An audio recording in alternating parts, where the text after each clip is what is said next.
నమస్కారం. న్యాయ సేవా కార్యక్రమానికి స్వాగతం. ఇవాళ మన అంశం లోక్ అదాలత్లు న్యాయ సహాయం. ఈ అంశంపై సలహాలు సూచనలు అందించడానికి మనతో పాటు ఉన్నారు సీనియర్ సివిల్ జడ్జ్, జిల్లా న్యాయ సేవాధికార సంస్థ కార్యదర్శి హైదరాబాద్ ఎండి అబ్దుల్ జావిద్ పాషా గారు, అలాగే న్యాయవాది జి రాజవర్ధన్ రెడ్డి గారు. వారి విలువైన సలహాలు సూచనలు స్వీకరిద్దాం. జడ్జి గారు, రాజ్యాంగంలో పొందుపరిచిన ఆర్టికల్ 39A ఏం చెప్తోంది? ఆర్టికల్ 39A అన్న విషయము భారత రాజ్యాంగంలో equal justice and free legal aid గురించి చెప్తుందండి. అది సమన్యాయము మరియు ఉచిత న్యాయ సహాయానికి సంబంధించింది. దాన్ని భారత రాజ్యాంగంలో 42వ రాజ్యాంగ సవరణ ద్వారా 1976వ సంవత్సరంలో పొందుపరచడం జరిగింది. అంటే న్యాయం దృష్టిలో అందరూ సమానులే. న్యాయానికి పేద బీద అన్న తేడా, పేద ధనిక అన్న తేడా అటువంటిది ఉండదు. అందరికీ సమాన అవకాశాలు కల్పించాలి.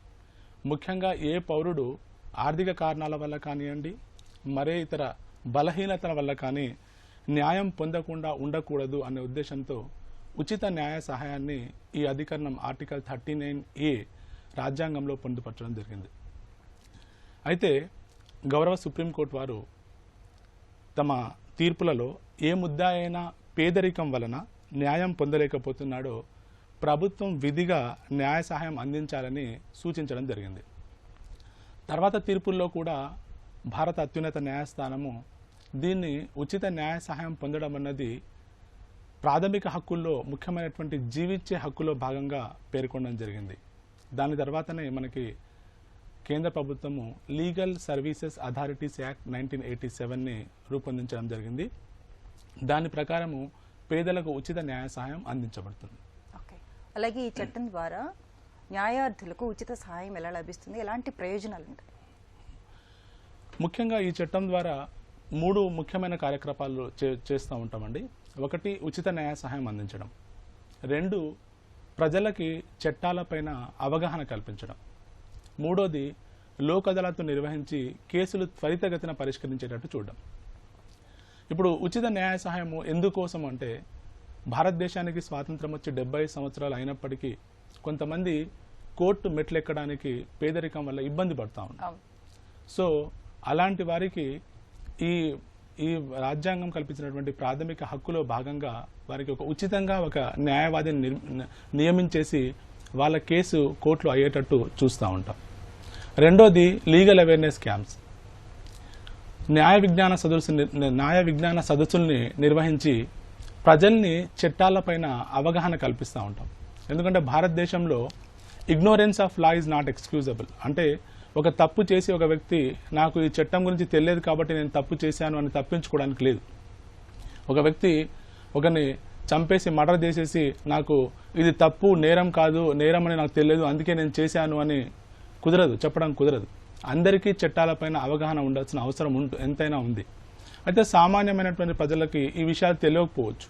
అందుకే మేము గ్రామాలలోనూ, మండల స్థాయిల్లోనూ, జిల్లా స్థాయిల్లోనూ వెళ్ళి ఈ లీగల్ సర్వీసెస్ కార్యక్రమాల ద్వారా అవగాహన, ఈ లీగల్ సర్వీస్ ప్రజా చైతన్య సదస్సులు నిర్వహించడం జరుగుతూ ఉంటుంది.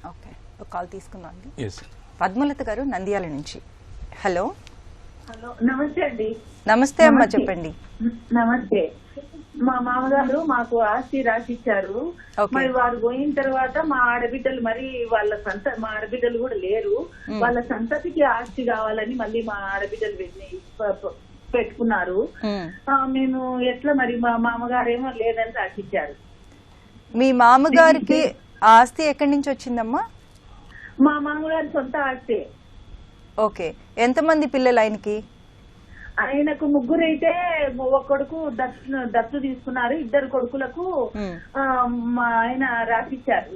ఆడపిల్లలకు లేదు, నేను అప్పుడే కట్నాలు ఇచ్చినానని విషదంగా రాసిచ్చారు మాకు. అంటే మా ఆడబిడ్డలు కూడా లేరు ఇప్పుడు. మా వారు, మా మరిది కూడా లేరు. అందుక మేము ఇప్పుడు మళ్ళీ వాళ్ళ సంతతికి కావాలని మళ్ళీ ఇప్పుడు పెట్టుకున్నారు. వాళ్ళ సంతతికి ఏమంటే అప్పుడు మా మామగారు లేదని చెప్పారు, రాసిచ్చారు. మీకు మాత్రమే ఆడపిల్లలకు లేదని రాసి వాళ్ళ పెండింగ్లు 40-50 దశకంలో అయినాయి. వాళ్ళు కూడా లేరు. రిజిస్ట్రేషన్ కూడా చేశారమ్మా ఆస్తిని? ఏమండి, రిజిస్ట్రేషన్ కూడా చేశారు ఆస్తిని? చేసిచ్చారు మా మామగారు అప్పుడు. ఓకే. జడ్జి గారు. రిజిస్ట్రేషన్ మళ్ళీ ఇప్పుడు కాలేదు, అందుకు ఇప్పుడు మళ్ళీ చేసుకోవాలా, మాకు ఇవ్వండి అని మా బిడ్డలు చేసినారు. రిజిస్ట్రేషన్ కాలేదు అంటే ఎప్పుడు కాలేదమ్మా? మా మామగారేమో 84లో రాసిచ్చారు. ఉట్టిగా పేపర్ మీద రాసిచ్చారా, రిజిస్ట్రేషన్ చేశారా? లేదు, వీలునామాలే రాశారు. వీలునామా రాశారు. ఓకే జడ్జి గారు. అంటే అమ్మా ఇది కోర్టులో కేసు ఉందా అమ్మా? ఇది కోర్టులో వేసుకున్నారా మీరు దీన్ని? వాళ్ళు వేశారు కోర్టులో, మాకు కావాలి మరి అని బిడ్డలు. ఇప్పుడు వాళ్ళు ఏమంటున్నారు? ఇప్పుడు వాళ్ళకే కావాలంటున్నారా, లేకపోతే మీరు వాళ్ళు కలిసి కూర్చొని మాట్లాడుకొని ఏమన్నా పరిష్కారం కోసం చూద్దామంటున్నారా? లేదు, కావాలని కోర్టులో వేశారు, మాకు కావాలి భాగము అని. అంటే మీరమ్మా ఒకటి చేసుకోవచ్చు. ఇప్పుడు అది సివిల్ కేసుకు సంబంధించింది కాబట్టి మీరు కూడా ఆ కేసులో మీకు కూడా వాటా ఉంటుందని మీరు అనుకున్నట్లయితే మీరు కూడా ఇంప్లీడ్ అవ్వచ్చు ఆ కేసులో. ఒకటి లేదు, మీరు మహిళ కాబట్టి మీకు అడ్వకేట్ని పెట్టుకోవడానికి కూడా ఇబ్బంది ఉందంటే మీరు దగ్గరలో ఉన్నటువంటి న్యాయ సేవా సంస్థకి వెళ్ళేసి మీరు సంప్రదించినట్లయితే వాళ్ళు ఉచితంగా మీకు ఒక అడ్వకేట్ని అపాయింట్ చేస్తారు. చేసేస్తే కేసులో కోర్టు పరంగా వెళ్తే కోర్టులో ఉన్నటువంటి ప్రొసీజర్ హార్డిల్స్ని చేసుకొని మనం కోర్టులో డిసిషన్ వస్తూ ఉంటుంది. మీరు న్యాయ సేవా సంస్థను సంప్రదించేసి మీరు ఇద్దరూ కలిసి ఏమైనా రాజీకి ఏమైనా అవకాశం ఉంటే అక్కడ ట్రైన్డ్ మీడియేటర్స్ కూడా ఉంటారు మీకు.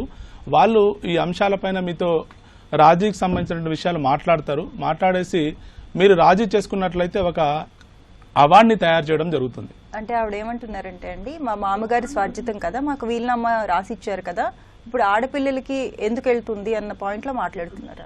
వీలునామా రాసిచ్చినప్పుడు వీలునామా ప్రకారమే పోవలసి ఉంటుంది. కానీ ఇప్పుడు మనము వాళ్ళు కూర్చొని మాట్లాడుకొని రాజీ పరంగా ఏమన్నా మాట్లాడుకుంటే వాళ్ళు అదర్ మోడ్ ఆఫ్ అంటే కోర్టులో ప్రొసీజర్ కాకుండా ఈ న్యాయ సేవా సంస్థ ద్వారా మీరు కేసు రాజీ పరుచుకునే అవకాశం ఉంటుంది. లేదు మీరు వెళ్ళారనుకోండి, ఇప్పుడు మేడం చెప్పినంత సులువుగా అక్కడ ఫ్యాక్ట్స్ మనకు తెలియకపోవచ్చు. కాబట్టి వాళ్ళకి వీలునామా రాస్తే వీలునామా ప్రకారమే వెళ్ళాల్సి ఉంటుంది. కోర్టు కూడా చూసిద్ది, ఆ వీలునామాని తను ప్రూవ్ చేసుకోవాల్సి ఉంటుంది కోర్టులో. అప్పుడు దాని ప్రకారం కోర్టు జడ్జిమెంట్ ఇస్తారు. మరో కాల్ తీసుకున్నాం అండి, పార్వతీపురం నుంచి రాజశేఖర్ గారు. Hello madam. నమస్తే మేడం. నమస్తే అండి, చెప్పండి మేడం. మాది పార్వతీపురం అండి. మాది ఏంటంటే మా తాతగారి ఆస్తి మా పెదనాన్న, ఇంకో పెదనాన్న, మా నాన్నగారు పంచుకున్నారు మేడం. అది కోర్టు నుంచే తీసుకున్నాం. అయితే ఇందులో కొంత ల్యాండ్ ఏంటంటే మ్యూటేషన్ జరగలేదు. మాకు రావాల్సింది మా నాన్నగారు రీసెంట్ గా వాళ్ళ పేరు మీద పట్టా ఉంది, డి పట్టా అని ఉందని చెప్పేసి మాకు పిఓటి నోటీస్ ఇచ్చారు మేడం. అయితే మేము కూడా మా తాతగారి పేరు మీద ఉన్నా మాకు లేగలేదే కదా మేడం మేము కూడా. అయితే అది రికార్డులోనే రావట్లేదు మేడం. దీని మీద ఇప్పుడు ఆ కోర్టు కేసు మీద మళ్ళీ మేము ఇప్పుడు వెళ్ళి వేయొచ్చా అనేది నా అభిప్రాయం మేడం. అది మీ తాతగారికి గవర్నమెంట్ ఇచ్చారా అండి, లేకపోతే కొన్నారా? తాతగారి పేరు మీద ఇచ్చినట్లు గవర్నమెంట్ ల్యాండ్లు కొన్ని రికార్డులు చెప్తున్నాయి మేడం. అంటే వాళ్ళు సమాచార హక్కు చట్టం కింద తీసుకుంటే వాళ్ళు మీ తాతగారి పేరు మీద ఇచ్చామని అంటున్నారు. కానీ రీసెంట్ గా సర్వే అయ్యేటప్పుడు ఆర్డీఓ గారు ఏంటంటే మాకు పిఓటి నోటీస్ ఇచ్చారు. అంటే మీ పెదనాన్న గారిది మీరు ఎలా వాడతారు అనేసి ఇచ్చారనమాట. మాకు ఇప్పుడు ఆ రికార్డుల గురించి అప్పుడు తెలుసుకోలేకపోయాం. తెలుసుకున్న తర్వాత ఎన్నిసార్లు ఆఫీస్కి తిరిగినా సరే అది ఎంట్రీ అవ్వట్లేదు మేడం. ఏం చేస్తే బాగుంటుందో ఒకసారి సలహా తీసుకుందామని న్యాయ సేవ కార్యక్రమానికి కాల్ చేస్తాం. ఓకే లాయర్ గారు. మీకు తాతగారి నుంచి ఆస్తి సంక్రమించింది కాబట్టి మీకు కూడా సమాన హక్కు ఉంటుంది.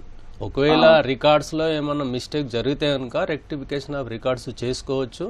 దానికి సంబంధించి మీరు న్యాయ సేవా అధికారిని అక్కడ సంప్రదించినట్టయితే ఆయన తగిన సహాయం ఇస్తారు. దాన్ని బట్టి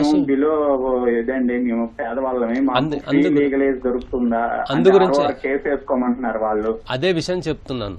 మీరు ఇప్పుడు న్యాయ సేవా అధికార సంస్థ ఉంది కదా, అక్కడ మీ జిల్లా కానీ దగ్గరలో మీ కోర్టులో ఉన్న సంస్థను సంప్రదించినట్టయితే వాళ్ళు న్యాయ సహాయం అందించి మీకు ఒక అడ్వకేట్ను అపాయింట్ చేస్తారు. దానికి కావలసిన అంత మీకు సాయం చేస్తారు వాళ్ళు. దాన్ని బట్టి మీ కేసు సాల్వ్ చేసుకోవచ్చు. మరో కాల్ తీసుకుందాం అండి, నంద్యాల నుంచి అజయ్ గారు. హలో హలో జడ్జి గారు, అలానే జైల్లో ఉన్న ఖైదీలకి మన న్యాయ సేవా అధికార సంస్థ ద్వారా ఎలాంటి సహాయం లభిస్తుంది? జైల్లో ఉన్న ప్రతి ఖైదీకి ఉచితంగా న్యాయ సహాయం అందించబడుతుంది.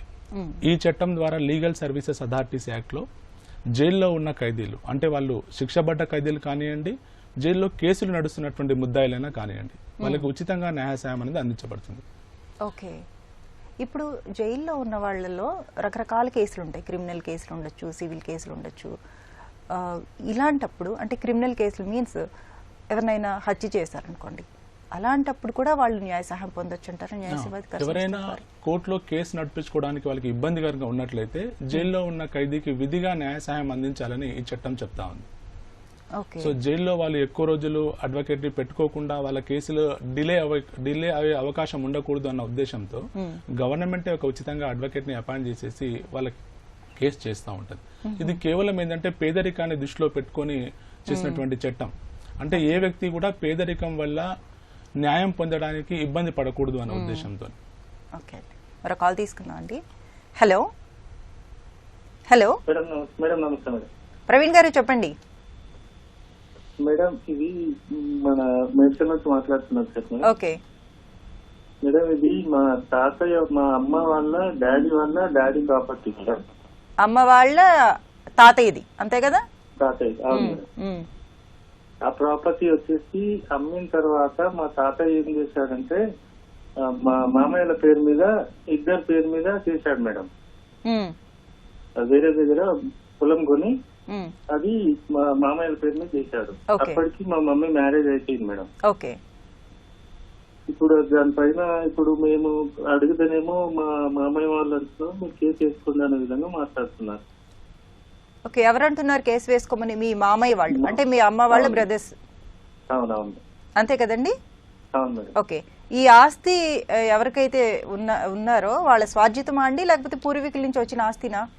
పూర్వీకులేదు మేడం. అంటే మా తాతయ్య వాళ్ళ డాడీ ఆస్తి అమ్మేసి కొనుక్కొని మా మామయ్య పేరు. కొంచెం మీరు క్లారిటీ ఇవ్వట్లేదు. అమ్మేసి కొనుక్కోవడం ఏంటండి? మా తాతయ్య ఆస్తి, మా తాతయ్య వాళ్ళ నాన్న ఆస్తి మేడం, మా అమ్మ వాళ్ళ తాతయ్యది, అది అమ్మేసి ఇప్పుడు మా మామయ్య పేరు మీద ఎకరన్నర పొలం కొన్నారు మేడం. ఓకే, అది అమ్మేసి ఆ డబ్బులతోటి ఎకరన్నర పొలం కొని మీ మామయ్య పేరు మీద పెట్టారు అంతే కదండి? అవును మేడం. అప్పటికి మా మామయ్యలు 12 years 11 years మేడం. ఓకే, అంత చిన్న వయసులోనే పెట్టేశారు వాళ్ళ పేరు మీద. అవును మేడం. సో ఇప్పుడు అందులో మీ అమ్మగారికి వాటా కావాలని కోరుకుంటున్నారు అంతేనండి? అవును మేడం. జడ్జి గారు, మీరేమనుకుంటున్నారండి? కోర్టులో కేసు వేద్దాం అనుకుంటున్నారా, లేకపోతే మీరు ఎట్లా ప్రొసీడ్ అవుదాం అనుకుంటున్నారు? కాంప్రమైజ్ అయితేనే బెటర్ అనే ఆలోచనలో ఉన్నాను మేడం. దానికి మీరు ఒకటి చేయొచ్చండి. కోర్టు దాకా వెళ్ళడము మీకు ఇబ్బంది అని అనుకుంటే మీరు ఒక ప్రీ లిటిగేషన్ కేసు అంటే ఒక అప్లికేషన్ మీద రాసి మీ సమస్యని జిల్లా న్యాయ సేవాధికార సంస్థ, మీరు ఏ జిల్లాలో అయితే ఉన్నారో అక్కడ న్యాయ సేవాధికార సంస్థకు కనుక మీ అప్లికేషన్ ఇచ్చినట్లయితే మీ మామయ్య వాళ్ళని కూడా పిలిపించేసి వాళ్ళు ఒకసారి మీ దగ్గర ఉన్న కాగితాలు వాళ్ళ దగ్గర ఉన్నటువంటి డాక్యుమెంట్స్ని పరిశీలించేసి ఏమాత్రము రాజీకి అవకాశం ఉన్నట్లయితే రాజీ పరుస్తారు. రాజీ పరిచినప్పుడు వాళ్ళు ఏం చేస్తారంటే ఒక అవార్డు ఇస్తారు మీకు కోర్టు వారు, ఆ న్యాయ సేవాధికార సంస్థ అంటే కోర్టు ద్వారానే అది రాజీ పరిచేసి వాళ్ళకు అవార్డు ఇవ్వడం జరుగుతుంది. ఆ అవార్డు మీకు పూర్తిగా ఫైనల్ మన కోర్టులో జడ్జిమెంట్ ఎట్లా ఉంటుందో ఆ జడ్జిమెంట్తో సమానంగా ఉంటుంది. కాకపోతే వాళ్ళు వస్తారా రానా అన్నది మీరు ఒక అప్లికేషన్ ఇచ్చినట్లయితే కోర్టు ఇనిషియేటివ్ తీసుకొని, న్యాయ సేవా సంస్థ ఇనిషియేటివ్ తీసుకొని వాళ్ళని నోటీస్ ఇచ్చి పిలిపించడం జరుగుతుంది. పిలిపించి వాళ్ళని కూడా కౌన్సిలింగ్ చేసేసి మీ డాక్యుమెంట్స్ వాళ్ళ డాక్యుమెంట్స్ పరిశీలించేసి ఇది కనుక కాంప్రమైజ్కి అవ్వగలిగితే కాంప్రమైజ్ చేయడం జరుగుతుంది. లేదంటే మీకు తగు రీత్యా సలహా ఇవ్వడం జరుగుతుంది. వాళ్ళు అమ్మేశారు సార్, మా మామయ్య వాళ్ళు అమ్మేశారన్నారు. మీరు అమ్మేసి వేరే ప్రాపర్టీ కొనుక్కున్నా అంటున్నారు. ఇదే సార్, మా మామయ్య పేర్ల మీద ఏదైతే మా తాతయ్య రాసిండో అది అమ్మేశారు. అవును, అది అమ్మేసేసి వేరే ప్రాపర్టీ కొనుక్కున్నారా వాళ్ళు? కొనుక్కున్నారో లేదో తెలియదు సార్. అదే మీరు చెప్పేటటువంటి సమస్యని మీరేమన్నా మీ దగ్గర డాక్యుమెంట్స్ ఉన్నట్లయితే దాన్ని అటాచ్ చేసేసి దగ్గరలో ఉన్న న్యాయ సేవా సంస్థని మీరు సంప్రదించినట్లయితే మీ మామయ్య వాళ్ళని కూడా పిలిచేసి ఒక్కసారి వాళ్ళు అన్ని చూసేసి పరిశీలించేసి అవసరమైతే కౌన్సిలింగ్ చేసేసి మీకు రాజీ పడే ప్రయత్నం చేస్తారు. ఒకవేళ మీరు చట్టరీత్యా దానికి రాజీ కనుక మీకు కూడా వచ్చింది అనే అవకాశం ఉంటే వాళ్ళకి చెప్పేసి చేస్తారు. లేదు అంటే రాజీ చేయలేమనుకుంటే మీకు కనీసం న్యాయ సలహా ఇవ్వడం జరుగుతుంది. మరో కాల్ తీసుకున్నాం అండి. హైదరాబాద్ నుంచి రవికుమార్ గారు. హలో మీ వాయిస్ బాగా లోగా అనిపిస్తుంది మేడం గారు. రవికుమార్ గారు గుడ్ మార్నింగ్ అండి. గుడ్ మార్నింగ్ అండి, చెప్పండి. నేను 10 సంవత్సరాలు ఒక ఐటీ ఇండస్ట్రీ టెక్ మహీంద్రా కంపెనీలో వర్క్ చేశానండి. ఓకే అండి. మా 10 సంవత్సరాలు అయిన తర్వాత వాళ్ళు నాకు సర్వీస్ కూడా ఇవ్వకుండా టెర్మినేషన్ చేశారు ఎంప్లాయ్మెంట్ నుంచి. 2017లో నేను టెర్మినేషన్ చేశాను ఎంప్లాయ్మెంట్ నుంచి. ఇప్పటి వరకు నేను లేబర్ కోర్టు సంప్రదిస్తే లేబర్ కోర్టులో న్యాయం జరగకపోతే హైకోర్టుకు వెళ్ళాను, రిట్ పిటిషన్ వేసాను హైకోర్టులో. 2017 నుంచి నా పిటిషన్ పెండింగ్ లోనే ఉంది. ఎన్నిసార్లు మెన్షన్ చేసినా కూడా లిస్ట్ లోకి రావట్లేదు. అది చాలా సమస్యగా ఉంది మేడం. నాకు సర్వీస్ ఇవ్వకుండా, నా జాబ్ లేకుండా చాలా ఇబ్బందిగా ఉంది. అది లోకల్ ద్వారా ఉన్న న్యాయ సహాయం పొందవచ్చా ఈ ఐటీ ఇండస్ట్రీ? ఎంతమంది వేశారండి కేసు? మీతో పాటు ఇంకెవరైనా ఉన్నామండి, మేము 6 ఉన్నాము. 6 కలిసి రిట్ పిటిషన్ వేసాం హైకోర్టులో, తెలంగాణ హైకోర్టులో అండి. ఓకే, లాయర్ గారు మీరు అంటే మీ కేసు లిస్టులో రావట్లేదని చెప్తున్నారు కదా, మీ అర్జెన్సీని బట్టి మీ అడ్వకేట్ గారితో జడ్జి గారి ముందు రిప్రజెంటేషన్ చేస్తే వాళ్ళు స్లిప్ ఇస్తారు లిస్టులో పెట్టమని చెప్పేసి, దాన్ని బట్టి చేయొచ్చు. ఒకవేళ లేకుంటే కనుక కూడా ఇప్పుడు ఈ లేబర్ కోడ్స్ ఉంది కదా, లేబర్ కోడ్స్కు సంబంధించి కూడా ఏ డిస్టిక్లోకి అయితే వస్తుందో మీ లేబర్ కోర్టు, అక్కడ పోయి న్యాయ సేవాధికారిని సంప్రదించినట్టయితే వాళ్ళు మీకు కౌన్సిల్ని అపాయింట్ చేస్తారు. వాళ్ళకు నోటీస్ ఇచ్చేసి వయా మీడియా ఏమైనా సెటిల్మెంట్ జరుగుతుందా అని చెప్పేసి కూడా వాళ్ళు ప్రయత్నించి మీ కేసు సాల్వ్ కానికి చూస్తారు. అంటే దీనికి ఒకటి అడిషన్ అండి, సార్ చెప్పినట్టు అంటే హైకోర్టులో కూడా హైకోర్టు లీగల్ సర్వీసెస్ కమిటీ అనేది ఉంటుంది. జిల్లా కోర్టులతో పాటు హైకోర్టు లీగల్ సర్వీసెస్ కమిటీ కూడా ఉంటుంది. అంటే మీ విషయం అన్నది ఇప్పుడు మీకు హైకోర్టులో ఆల్రెడీ కేసు పెండింగ్ ఉంది కాబట్టి ఆ పెండింగ్ ఉన్న కేసులో మీ ఎంప్లాయర్ కూడా వచ్చేసి రాజీ చేసుకుని ఏమన్నా రాజీ తగ్గ ఉంటే అది అక్కడ చేసుకోవచ్చు. కానీ మీకు ఏ సిచ్యువేషన్ లో ఎంప్లాయ్మెంట్ మీద టర్మినేట్ చేశారో కూడా తెలియదు ఇప్పుడు మనకి. సో ఆ టర్మినేట్ చేసినప్పుడు అది గనక అది ఆ టర్మినేషన్ అన్నది చిన్న చిన్న వాటి వల్ల అయి మీకు అది రాజీకి మీ ఎంప్లాయర్ వచ్చినట్లయితే అదేమన్నా అవకాశం ఉంటుంది. లేదంటే హైకోర్టులో కేసు పెండింగ్ ఉంది కాబట్టి హైకోర్టు వారు ఇచ్చిన తీర్పు ప్రకారం మనం గౌరవ హైకోర్టు వారు ఇచ్చిన తీర్పు ప్రకారం నడుచుకోవాల్సి ఉంటుంది. ఓకే, అలా ఆగిపోయింది 2017 నుంచి, అది ముందు కదలట్లేదని చెప్తున్నారు. అంటే చాలా కారణాల వల్ల కేసులు, దానికంటే ముందు కేసులు చాలా కేసులు ఉండిపోవచ్చు, పెండెన్సీ ఆ బెంచ్ దగ్గర చాలా కేసులు ఉండవచ్చు. కాబట్టి ఆ కేసు రావడానికి దానికంటే ముందు కేసులు పరిష్కరించిన తర్వాత మాత్రమే గౌరవ హైకోర్టు వారు ఆ కేసు టేకప్ చేయొచ్చు. ఉన్న కేసుని తను ఇప్పుడు న్యాయ సేవాధికార అంటే హైకోర్టు న్యాయ సేవాధికార సంస్థ ద్వారా పరిష్కరించుకోవడానికి వీలుంటుందండి. అంటే అది ఒకవేళ రాజీ పరిచినట్లయితే, రాజీకి అవకాశం ఉన్నటువంటి కేసు అయినట్లయితే హైకోర్టు వారి బెంచ్ కి చెప్పినట్లయితే వాళ్ళు హైకోర్టు లీగల్ సర్వీసెస్ కమిటీకి పంపిస్తారు. ఆ బెంచ్ లో కూడా హైకోర్టు జడ్జి గారే ఉండి ఆ కేసుని పరిష్కరించడం జరుగుతుంది. ఓకే, మరొక కాల్ తీసుకుందాం అండి. కరీంనగర్ నుంచి మసూదన్ గారు. హలో. నమస్తే అండి, చెప్పండి. నమస్తే madam. Good morning madam. Good morning sir. Good morning sir. Sir మాది కరీంనగర్ జిల్లా రేకుర్తి గ్రామానికి సంబంధించిన దాదాపు ఒక 200 కుటుంబాలకు సంబంధించిన భూములు 30 ఏళ్ల నుంచి పోరాటం చేస్తున్నాం సార్. ఓకే. మా కుటుంబ అవతలి వాడు భూ కబ్జాదారు, కరువులు కట్టిన భూ కబ్జాదారుడు ఒక్కడే పర్సన్. ఆ ఒక్క పర్సన్ కి ఈ 100,000 ఎకరాలు రేట్ వచ్చిందని చెప్పేసి క్లియర్ గా ఎంక్వైరీ చేసి వీడియో పెట్టి ఎంక్వైరీ చేసిన కలెక్టర్ రిపోర్ట్స్ అవన్నీ కూడా ఉన్నాయి. అయినా కూడా కోర్టులలో మేనేజ్ చేస్తున్నారు సార్. హైకోర్టులో ఎక్కడ పోయినా కానీ అక్కడ మేనేజ్ చేస్తున్నారు.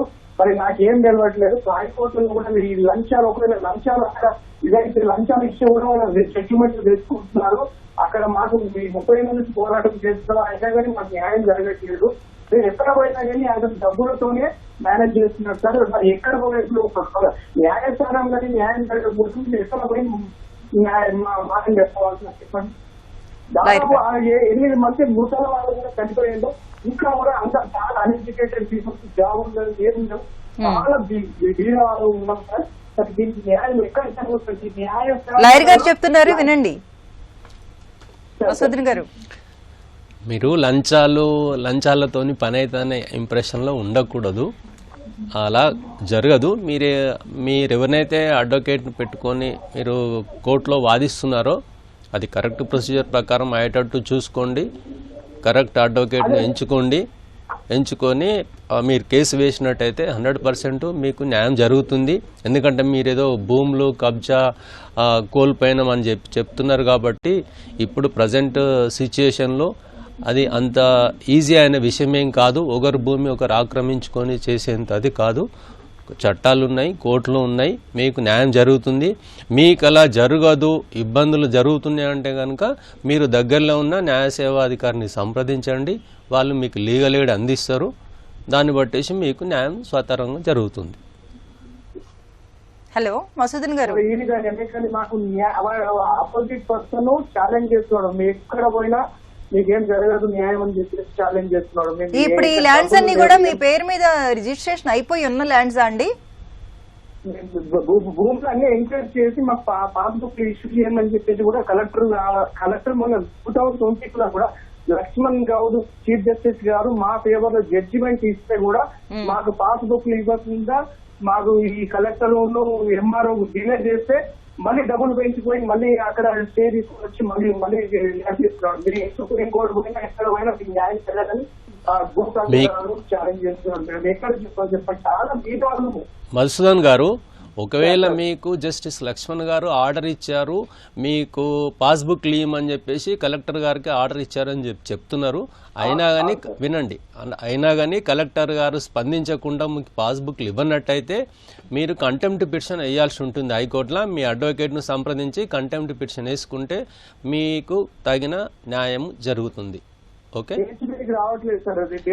చెప్పాను కదా, బెంచ్ మీద రావడానికి కూడా ఒక ప్రొసీజర్ ఉంటుంది. దానిలో అర్జెన్సీ ఉన్నదని చెప్పేసి జడ్జి గారు ముందు రిక్వెస్ట్ చేసుకుంటే జడ్జి గారు ఆ కోర్టు ఆఫీసర్ను డైరెక్ట్ చేస్తారు, స్లిప్ ఇచ్చేసి లిస్టులో వచ్చేట్టు చూడండి అని చెప్పేసి.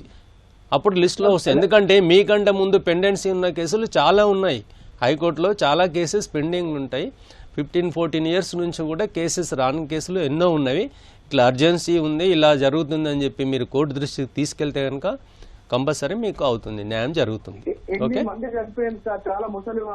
కరెక్ట్ అయ్యి ఉంటుంది. 87 years మా ఫాదర్ కూడా సఫర్ అవుతున్నాడు, మేము సఫర్ అవుతున్నాము, ఎక్కడ పోయినా న్యాయం జరగట్లేదు సార్. అసలు మాకు ఛాలెంజ్ చేస్తున్నాడు. ఒకటి సింగిల్ పర్సన్ ఇన్ని కుటుంబాలను సఫర్ చేస్తుంటే అక్కడ మేము మొరపెట్టుకున్నా కానీ మాకు న్యాయం జరగట్లేదు. ఎక్కడ పోయినా డబ్బులు పడేసి మేనేజ్ చేస్తున్నారు సార్. ఇది ఒక్కటి తెలంగాణలో అనేది ఎంత చేస్తారు, చాలా పెద్ద ఇష్యూ ఇది. తెలంగాణలో ఎంటైర్ ఎక్కడ చూసినా మీరు ఇట్లాంటి కేసు దొరకదు సార్. ఎందుకంటే చాలా మంది దీని మీద డిపెండ్ ఉన్నాము, చాలా మంది ఉన్నాము.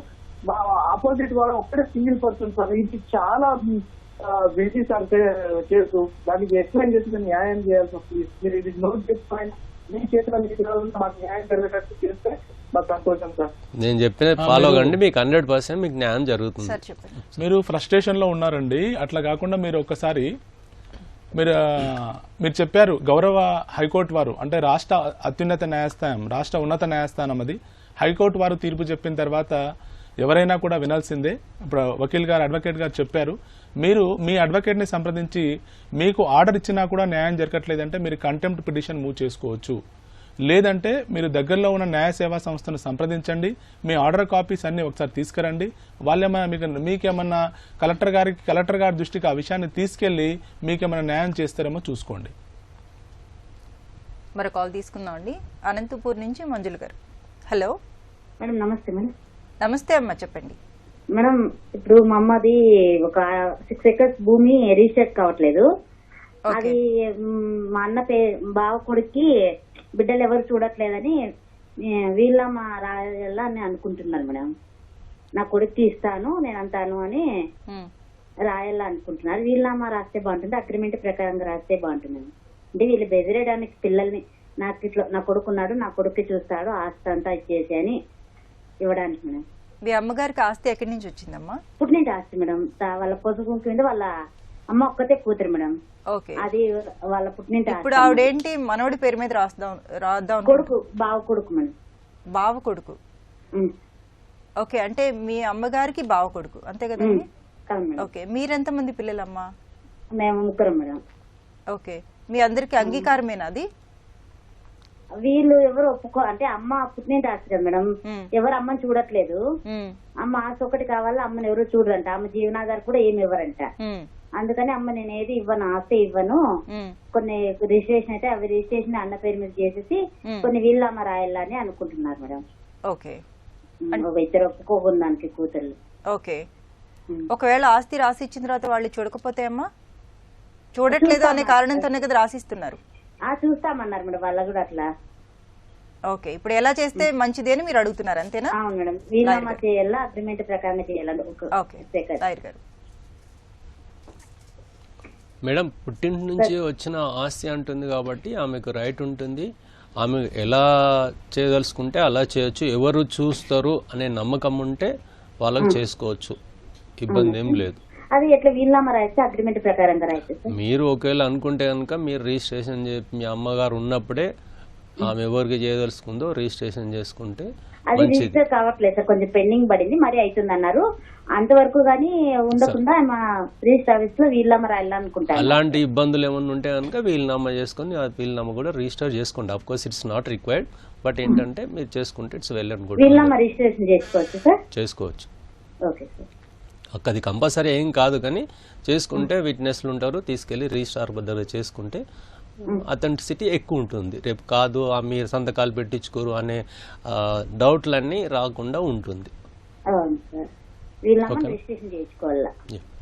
తక్కువ ఫీజు ఉంటుందమ్మా వీలునామాకు, చాలా తక్కువలో ఖర్చుతో రిజిస్ట్రేషన్ అయిపోతుంది. మామూలుగా ఈ అంటే సేల్ డీడ్లు కానీ గిఫ్ట్ డీడ్లకు అయినట్టు రిజిస్ట్రేషన్ ఛార్జెస్ ఎక్కువ ఉండదు. ఏదో మినిమం అమౌంట్తోనే వీలునామా రిజిస్టర్ అయిపోతుంది. సరే, కాల్ తీసుకుందాం అండి. వరంగల్ నుంచి విజయ్ గారు. హలో, నమస్కారం మేడం. నమస్తే అండి, చెప్పండి మేడం.